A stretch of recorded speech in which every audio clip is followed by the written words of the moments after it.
നമസ്കാരം മാന്യ സുഹൃത്തുക്കളെ, എയർ ഇന്ത്യയുടെ മലബാർ മാറാപ്പ് എന്ന വിമാനത്തിൽ കയറിയിട്ടുള്ള നിൽക്കുന്നതും ഇരിക്കുന്നതുമായ എല്ലാ യാത്രക്കാരെയും കപ്പിത്താൻ കുഞ്ഞിക്കോമുവിന് വേണ്ടി സ്വാഗതം ചെയ്യുന്നത് അദ്ദേഹത്തിന്റെ ലീഡർ കുഞ്ഞിപ്പാത്തുമ്മ. മോശം കാലാവസ്ഥ കാരണവും കൂടാതെ ഞങ്ങൾക്ക് ദുബായിലുള്ള ഞങ്ങളുടെ മോനെ കാണാൻ വേണ്ടിയും കൂടി ഒരു 4 ദിവസം വൈകിയാണ് മടങ്ങാൻ കഴിഞ്ഞത്. വൈകിയതിന് മാപ്പ് ചോദിക്കുന്നു. 45 കൊല്ലം മുമ്പ് ഈ വിമാനം എന്റെ വാപ്പ മൂപ്പർക്ക് സ്ത്രീധനമായി കൊടുത്തതായിരുന്നു. അന്ന് ഇവൻ പുലിയായി. ഇന്ന് അന്നത്തെ പോലെ കൂട്ടിയാൽ കൂടില്ല. ഈ വിമാനം നമ്പർ 981 കോഴിക്കോട്ടേക്കാണ് പറക്കാൻ ഉദ്ദേശിക്കുന്നതെങ്കിലും അവിടെ എന്നെത്തുമെന്ന ഒരു ഉറപ്പും തരാൻ കഴിയില്ല. പക്ഷേ ഇന്ത്യയിൽ എവിടെയെങ്കിലും ഈ യാത്ര അവസാനിപ്പിക്കുമെന്ന് കരുതാം. മാത്രവുമല്ല, വേണ്ടുകയുണ്ടെങ്കിൽ നിങ്ങൾക്ക് നിങ്ങളുടെ സ്വന്തം ഗ്രാമത്തിൽ തന്നെ പണ്ടാറടങ്ങാനും അവസരം കിട്ടിയെന്നും വരാം. എല്ലാവരോടും വിശ്രമിക്കാനും യാത്ര ആസ്വദിക്കാനും താല്പര്യപ്പെട്ടുകൊള്ളുന്നു. എയർ ഇന്ത്യ വല്ലാത്ത ഗുരുത്വമുള്ള ഒരു സാധനമാണെന്ന് പറയാതിരിക്കാൻ വയ്യ.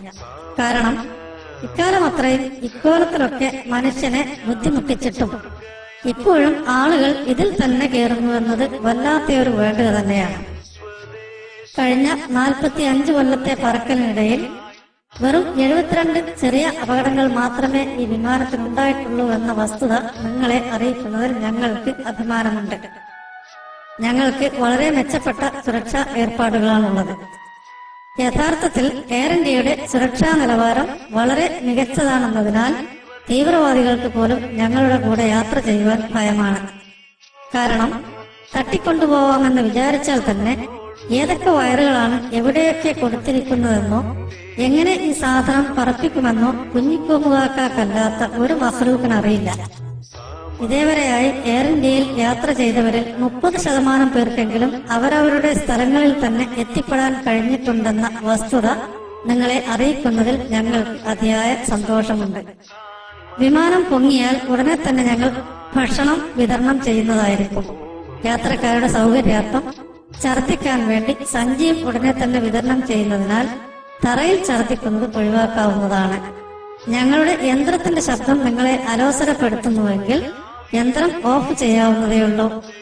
നിങ്ങളുടെ ഭൂമിയിലേക്കുള്ള വീഴ്ച സന്തോഷപ്രദവും ഓർമ്മിക്കാവുന്നതുമായിരിക്കാനായി ഞങ്ങൾ ഓസിന് മദ്യവും വടയും നൽകുന്നതായിരിക്കും. ഇന്ന് പെരുന്നാൾ പ്രമാണിച്ച് കഞ്ഞിയും ചമ്മന്തിയും വിതരണം ചെയ്യാൻ തീരുമാനിച്ചിരിക്കുന്നു. പ്രത്യേകമായി ഒരു കാര്യം ശ്രദ്ധിക്കുക. എന്തെങ്കിലും അത്യാഹിതങ്ങൾ വരുന്ന സമയത്ത് ആരെങ്കിലും പറയുന്നത് കേട്ട് സീറ്റിന് മുകളിൽ ഓക്സിജൻ മാസ്ക് തിരയാനോ അതുമിതും പിടിച്ചു വലിക്കാനോ തുനിയരുത്. അങ്ങനെ ഒരു സാധനം ഇതിനകത്ത് എവിടെയും കാണാൻ വഴിയില്ല. മാത്രവുമല്ല, കണ്ടതൊക്കെ പിടിച്ചു വലിച്ച് അതെല്ലാം തലയിൽ കൂടി പൊളിഞ്ഞു വീഴാൻ ഇടയാക്കാതെ എങ്ങനെയെങ്കിലും പുറത്തേക്കെടുത്ത് ചാടാൻ ശ്രമിക്കുക. വിശ്വാസികളല്ലാത്ത മാന്യ യാത്രക്കാർക്കായി ദൈവം ഉണ്ടെന്നറിയാനുള്ള സൗകര്യം ഒരുക്കുന്ന ഏക വിമാന കമ്പനിയാണ് എയർ ഇന്ത്യ എന്ന് ഓർക്കുക. ടെലിവിഷനിൽ നിന്നും കട്ടുപിടിച്ചെടുക്കാൻ കഴിയാത്തതിനാൽ ഇന്ന് വിമാനത്തിൽ സിനിമ ഉണ്ടായിരിക്കുന്നതല്ലെന്ന വിവരം വ്യസന സമേതം അറിയിച്ചു കൊള്ളുന്നു. എന്നാലും സിനിമാ ഭ്രാന്തന്മാരായ ഞങ്ങളുടെ യാത്രക്കാർക്ക് വേണ്ടി എമിറേറ്റ്സ് എയർലൈൻസിന്റെ തൊട്ട് വലതുവശത്ത് കൂടി പറക്കാൻ ഞങ്ങൾ ശ്രമിക്കാം. ഇടതുവശത്തുള്ള ജനലിലൂടെ അവരുടെ സിനിമ കാണാമെന്ന് സമാധാനിക്കാം. വിമാനത്തിൽ പുകവലി അനുവദനീയമല്ല. അഥവാ അകത്തുനിന്നും വല്ല പുകയും കാണുകയാണെങ്കിൽ അത് വേഗത കുറയ്ക്കാനുള്ള മുന്നറിയിപ്പാണെന്ന് മനസ്സിലാക്കുക. വഴിയിൽ എന്തെങ്കിലും പ്രത്യേക കാഴ്ചകളോ സ്ഥലങ്ങളോ കണ്ടാൽ നേരെ ചൊവ്വയെ കാണാനായി ഞങ്ങൾ ഒന്നുകൂടി അടുപ്പിച്ച് പറപ്പിക്കാനായി ശ്രമിക്കാം. ഞങ്ങൾക്കും കാണാമല്ലോ. ചിലപ്പോഴൊക്കെ കുഞ്ഞിക്കോമുകാക്ക ഇത്തരം ചിലതിന്റെയൊക്കെ മീതെ കൂടിയും പറത്തിയിട്ടുണ്ട്.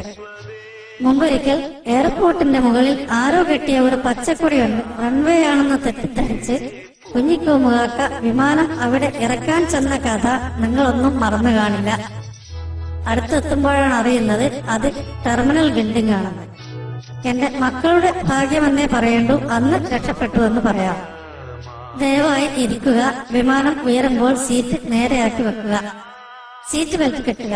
അഥവാ ആർക്കെങ്കിലും സീറ്റ് ബെൽറ്റ് കിട്ടിയില്ലെങ്കിൽ അവനവന്റെ അരയിലുള്ള ചരടോ ബെൽറ്റോ സീറ്റിലേക്ക് പിടിച്ചു കെട്ടുക. ആർക്കെങ്കിലും സീറ്റ് തന്നെ കാണാൻ കഴിഞ്ഞില്ലെങ്കിൽ എയർ ഹോസ്റ്റസുമായി ബന്ധപ്പെടാൻ മടിക്കരുത്. നിങ്ങളെ തന്നെ പിടിച്ച് നിങ്ങളുടെ പെട്ടിയിൽ എങ്ങനെ ബന്ധിപ്പിക്കാമെന്നവർ പറഞ്ഞു തരുന്നതായിരിക്കും. കൊല്ലങ്ങൾക്ക് ശേഷം നാട്ടിൽ പോകുന്ന നിങ്ങൾക്കായി കുഞ്ഞിക്കോമു സാഹിബിന്റെ വക ചില വസിയത്തുകൾ കൂടിയുണ്ട്. എയർ ഇന്ത്യയിലാണ് നിങ്ങൾ നാട്ടിൽ പോകുന്നതെങ്കിൽ എയർപോർട്ടിൽ നിന്നും കയറിയതിനു ശേഷം മാത്രമേ നിങ്ങളുടെ ലീവ് കണക്ക് കൂട്ടാൻ പാടുള്ളൂ എന്ന് നിങ്ങളുടെ ഓഫീസിൽ പറഞ്ഞു വെക്കുക. കോഴിക്കോട് ചെന്നിറങ്ങിയതിനു ശേഷം മാത്രം വീട്ടിൽ നിന്നും ആരെങ്കിലും വന്നാൽ മതിയെന്ന് വീട്ടിലും പറഞ്ഞു വെക്കുന്നതും നന്നാവും. മിക്കവാറും ആരും വരേണ്ടി വരില്ല. കല്യാണം, മരണം, പ്രസവം എന്നിത്യാദി അടിയന്തര ഘട്ടങ്ങളിൽ എയർ ഇന്ത്യക്ക് ടിക്കറ്റ് എടുക്കുകയാണെങ്കിൽ പിന്നീട് വിമാന കമ്പനിയെ കുറ്റപ്പെടുത്തരുത്. കാരണം സമയത്തിനെത്തില്ലെന്ന് അറിഞ്ഞുകൊണ്ട് തന്നെ അങ്ങനെ ഒരു സാഹസത്തിന് മുതിർന്നതിന്റെ കുറ്റം മറ്റാരുടെയും തലയിൽ കെട്ടിവെക്കുന്നത് ശരിയല്ല. അതുപോലെ തന്നെ ലീവ് കഴിഞ്ഞ് മടങ്ങുമ്പോൾ ഒരാഴ്ച മുമ്പെങ്കിലും മടങ്ങാൻ ശ്രമിക്കുക. സമയത്തിനെത്തിയാൽ ലീവ് ബാക്കിയുണ്ടെങ്കിൽ അടുത്ത പ്രാവശ്യമെങ്കിലും എടുക്കാം. അല്ലാതെ താമസിച്ച കാരണത്താൽ ജോലി പോയെങ്കിൽ വിമാനത്തിനെ കുറ്റപ്പെടുത്തിയിട്ട് കാര്യമുണ്ടാവില്ല. നമ്മുടെ കുഞ്ഞിക്കോമു സാഹിബിന്റെ പ്രായവും വിമാനത്തിന്റെ പഴക്കവും വെച്ച് നോക്കുമ്പോൾ ഇപ്പോൾ കൊടുക്കുന്ന സേവനം തന്നെ വളരെ മെച്ചപ്പെട്ടതാണെന്ന് മനസ്സിലാക്കുക. ചില സമയങ്ങളിൽ കുഞ്ഞിക്കോമു സാഹിബിന്റെ മാനക്കണ്ണ് കാരണം വിമാനം ഇറങ്ങാനും കയറാനും താമസിക്കുകയാണെങ്കിൽ താമസ സൗകര്യവും മറ്റും ചോദിച്ച് അലമുറയിടാതെ വിരിച്ചു കിടക്കാനായി കൂടെ ഒരു പായ കൂടി കൊണ്ടുവരാൻ മറക്കാതിരിക്കുക. ഇത്തരം അവസരങ്ങൾ കൂടി കണക്കിലെടുത്താണ് ഈയിടെയായി കോഴിക്കോട് വിമാനത്താവളം അക്കോലത്തിൽ വലുതാക്കിയതെന്ന് മനസ്സിലാക്കുക. കുഞ്ഞിക്കോമുകാക്ക എത്ര പെടാപ്പാടുപെട്ടാണ് ഈ സാധനം കോഴിക്കോട് ഇറക്കി വെക്കുന്നതെന്ന് നിങ്ങൾക്ക് പറഞ്ഞാൽ മനസ്സിലാകണമെന്നില്ല. അതുപോലെ തന്നെ കണ്ടതിനും കേട്ടതിനുമൊക്കെ ഞങ്ങളെ കുറ്റപ്പെടുത്തുന്നതിന് മുമ്പ് ചില കാര്യങ്ങളെ കുറിച്ച് നിങ്ങളും ആലോചിക്കേണ്ടതുണ്ട്. ടിക്കറ്റിന് ചാർജ് കൂടുതലാണെന്ന മുറവിളി ഞങ്ങൾ കേൾക്കാൻ തുടങ്ങിയിട്ട് കാലമേറെയായി. എന്നാൽ ഒരു കാര്യം നിങ്ങൾ അറിയുക, ഇപ്പോൾ തന്നെ ഞങ്ങൾ എടുക്കുന്ന ചാർജ് കുറവാണ്. ജീവനുള്ള ഒരു മനുഷ്യനെ കൊണ്ടുപോകുന്നതിലേറെ ഞങ്ങൾക്ക് താല്പര്യം മയ്യത്ത് കൊണ്ടുപോകുന്നതിനാണ്. കാരണം ജീവനുള്ള ഒരു മനുഷ്യനെ കൊണ്ടുപോയാൽ ഒരു സാധാരണ ടിക്കറ്റിന്റെ വില മാത്രമേ കിട്ടുകയുള്ളൂ. എന്നാൽ ഒരു മയ്യത്താണെങ്കിൽ പെട്ടിയടക്കമുള്ള തൂക്കത്തിന്റെ കാശ് ഞങ്ങൾക്ക് കിട്ടും. തൂക്കമുള്ള മയ്യത്താണെങ്കിൽ വിശേഷമായി. പേരുകേട്ട കഷാപ്പുകാരുടെ തറവാട്ടിൽ പിറന്ന കുഞ്ഞിക്കോമു സാഹിബിന് തൂക്കിയെടുക്കലും കൊടുക്കലും ജന്മന ഉള്ള ഒരു ശീലമായതിനാൽ അത് പെട്ടെന്ന് മാറ്റാനും പറ്റുമെന്ന് തോന്നുന്നില്ല. അതുകൊണ്ട് ചാർജ് കുറക്കാനായി മുറവിളി കൂട്ടുന്നത് കൊണ്ട് കുഞ്ഞിക്കോമു സാഹിബിന് കാര്യമായ ഒരുക്കമൊന്നും ഉണ്ടാവുമെന്നും തോന്നുന്നില്ല.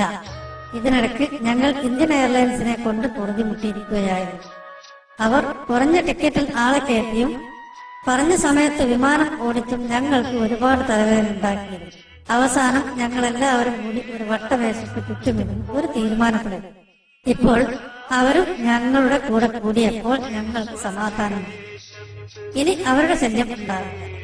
ഇപ്പോഴത്തെ പുതിയ ഭീഷണി കോഴിക്കോട് എയർപോർട്ടിലാണ്. മറ്റു വിമാന കമ്പനികൾക്ക് കൂടി ഇറങ്ങാൻ സമ്മതം കൊടുക്കണമെന്ന ആവശ്യവുമായി പലരും കോഴിക്കോട് വന്നു പോകുന്ന വിവരം ഞങ്ങൾ അറിയുന്നുണ്ട്.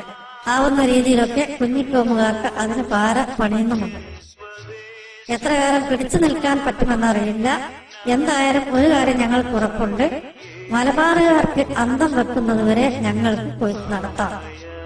അപ്പോഴേക്കും കുഞ്ഞിക്കോമുകാക്കാന്റെയും എന്റെയും കാലം കഴിയുകയും ചെയ്യും. വീണ്ടും എയർ ഇന്ത്യയിൽ യാത്ര ചെയ്യാൻ ധൈര്യം കാണിച്ച നിങ്ങളുടെ ഉളുപ്പിനെ ഞങ്ങൾ സമ്മതിക്കുന്നു. നിങ്ങളോട് ഒരിക്കൽ കൂടി നന്ദി രേഖപ്പെടുത്തുന്നു. ശുഭയാത്ര.